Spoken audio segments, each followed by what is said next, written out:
शंखचूड, जो कभी एक गंधर्व हुआ करता था, अब शाप के कारण असुर का जीवन जी रहा है। वह जंगल के बीच कमल पुष्पों से मां लक्ष्मी की पूजा करता है। उसके मन में केवल एक ही आस है, मां की कृपा और शाप मुक्ति। प्रत्येक सुबह वह कमल के फूल चुनता, उन्हें जल में धोता और मां लक्ष्मी की मूर्ति के आगे अर्पित करता। शंखचूड की भक्ति इतनी गहन है कि वह दिन रात मां लक्ष्मी का नाम जपता। उसकी आंखें बंद हैं, मन में केवल मां लक्ष्मी का स्वरूप है।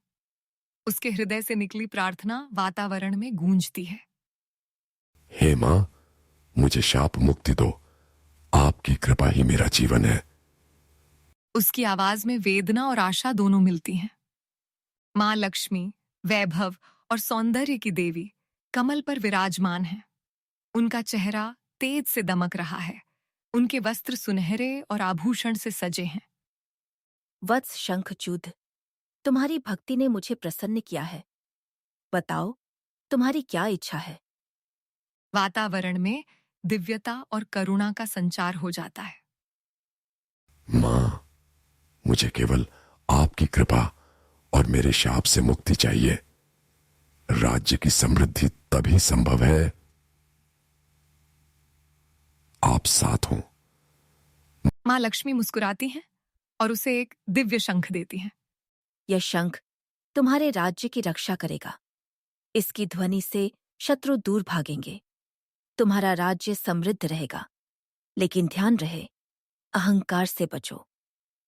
शंखचूड शंख की ध्वनि से अपने राज्य की रक्षा करता है, देवताओं से युद्ध करता है और धर्म कार्यों में धन लगाता है। लेकिन एक दिन मां लक्ष्मी उसके कक्ष में प्रकट होती हैं। वत्स, अहंकार तुम्हारी भक्ति को नष्ट कर देगा। विनम्रता ही सच्ची भक्ति है। शंखचूड की आंखों में पश्चाताप है। वह मां से क्षमा मांगता है। अब तुम अपने शाप से मुक्त हो और सच्ची भक्ति का मार्ग तुम्हें मिला है। तुम्हारा शंख युगों युगों तक पूजा में पवित्र माना जाएगा।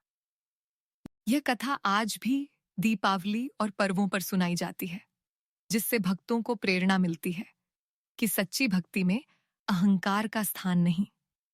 मां लक्ष्मी की कृपा से ही सुख और समृद्धि प्राप्त होती है।